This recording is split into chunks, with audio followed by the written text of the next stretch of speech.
Good morning, everyone. Thanks for joining me in this video. Today is Saturday, the 9th day of August 2025. Yesterday, I received a very sad news, from Plateau State. There is this man, a pastor.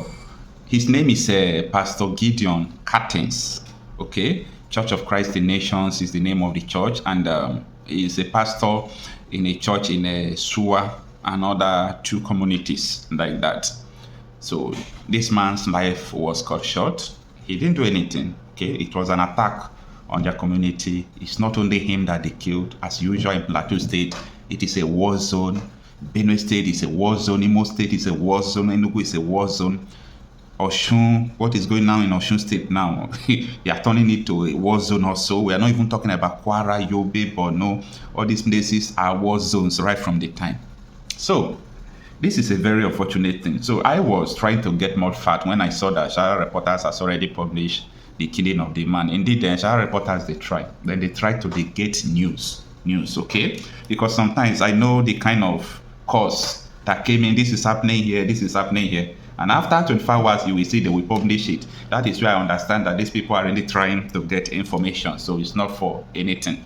Now, this is contrary to other news media in Nigeria who are mute and complicit to the war going on in Nigeria, the genocide going on in Nigeria, ethnic cleansing, and so on and so forth. So I think it's a kudos to Shara Reporters. They are trying. It's not easy.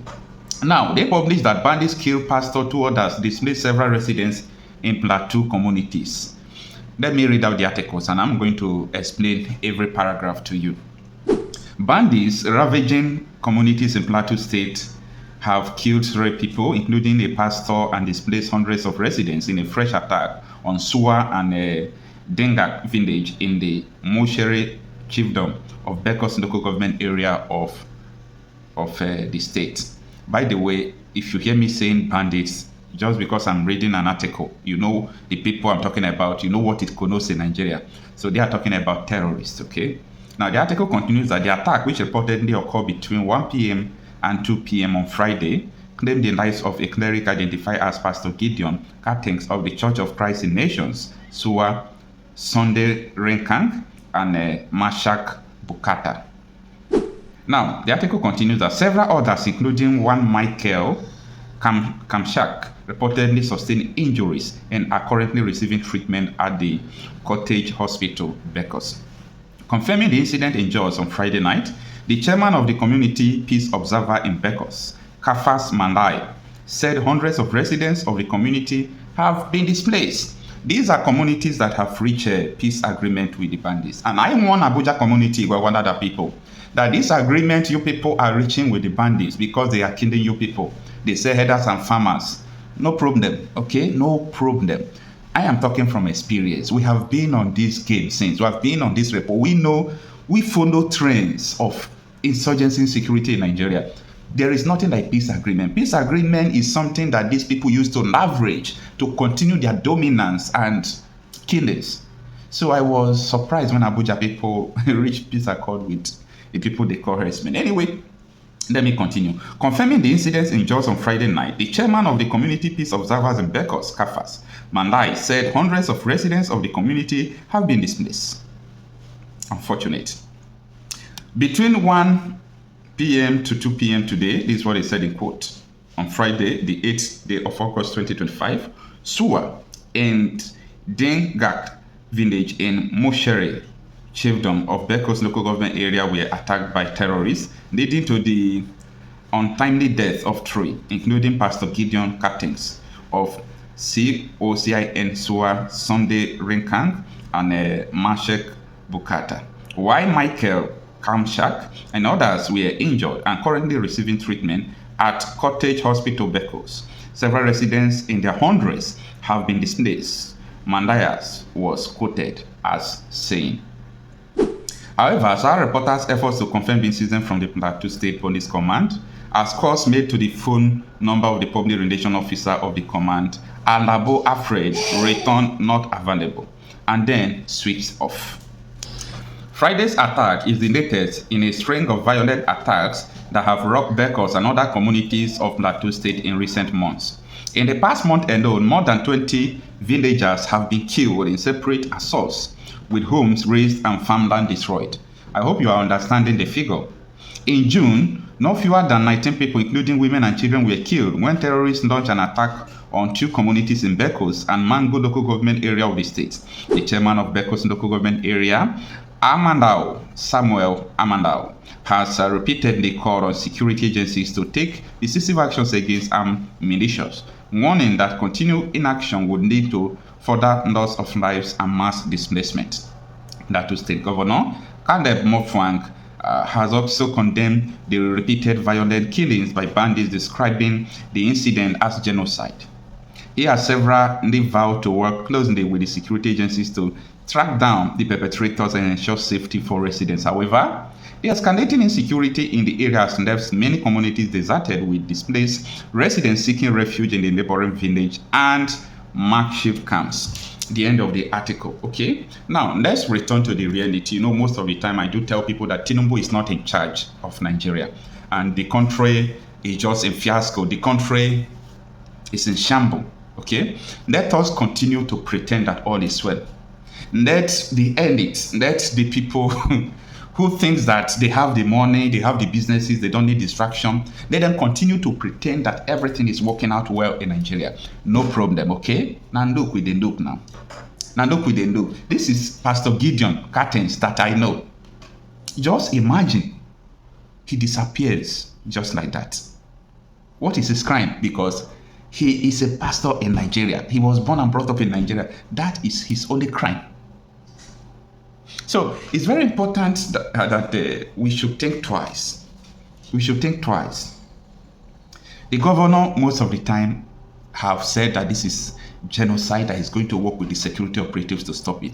How can you work with the security operative? Most of the time, who supervise and sees that your people are being killed, and you say you want to work with them? How? How would you work with them? How? And this is the result of working with them now. Your people are being killed every day. This is a plateau of, what is it called? This man that led Nigeria, you know, against Biafra, Mr. Gowon, okay, former head of state. I thought maybe Gowon, as a strong man he claimed he is, he'll be able to settle all these things in his state. Anyway, it is what it is. If Gowon had known that his people will continue to die, he will not always, you know, be proud of saying that he fought to keep Nigeria one. Is this the Nigeria he kept? He fought to keep one? Look at now, your people are dying every day. And you say you fought to keep your people in prison. You fought to keep your people dying. It doesn't make sense, guy. Old man, it doesn't make sense. Anyway, it is what it is. Nobody saw what is going on today apart from people who sees far. And that is why I'm telling you today, if people refuse to, you know, arise to settle the problem we have, the problem of incompatibility. That is the problem of compatibility. We have, you know, cultural incompatibility, religious incompatibility in Nigeria. And this country can go on like this. So if you are still doubting it, meaning you have not even seen what is about to come. But till then, I remain your security analyst and conflict reporter, Coach Happy myself. See you on my next video. The war back. For an Igbo man to survive in Nigeria, as it is currently put together, Nigeria must break. Wait, to understand we are not the same people. The North and South are not the same. The British understood. That's what they are doing indirect, and they deliberately march us so that we can continue to fight like this, and they can continue to take our resources away. To be extreme. For me, if you look at Sudan, or we have now North Sudan, South Sudan. I think we should have Northern Nigeria and Southern. You know, then they can practice whatever they want. There's no dialogue because they will not stop. I've told you it may take 1,000 years. They will still do it. Or if you let everybody go their way, maybe you have enough. that is it. They remain there and you have the sovereignty down south.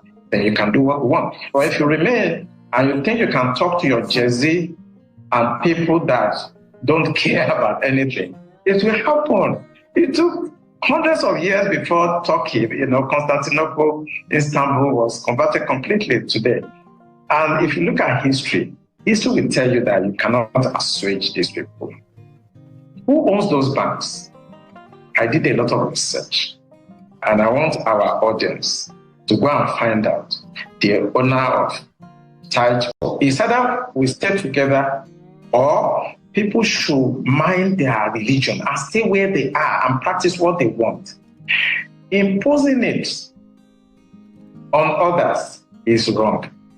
I study Islam, and I don't want to talk blasphemy here. If I start talking about Islam in the next 3 hours, we will not live here. No, we don't want you to talk blasphemy either.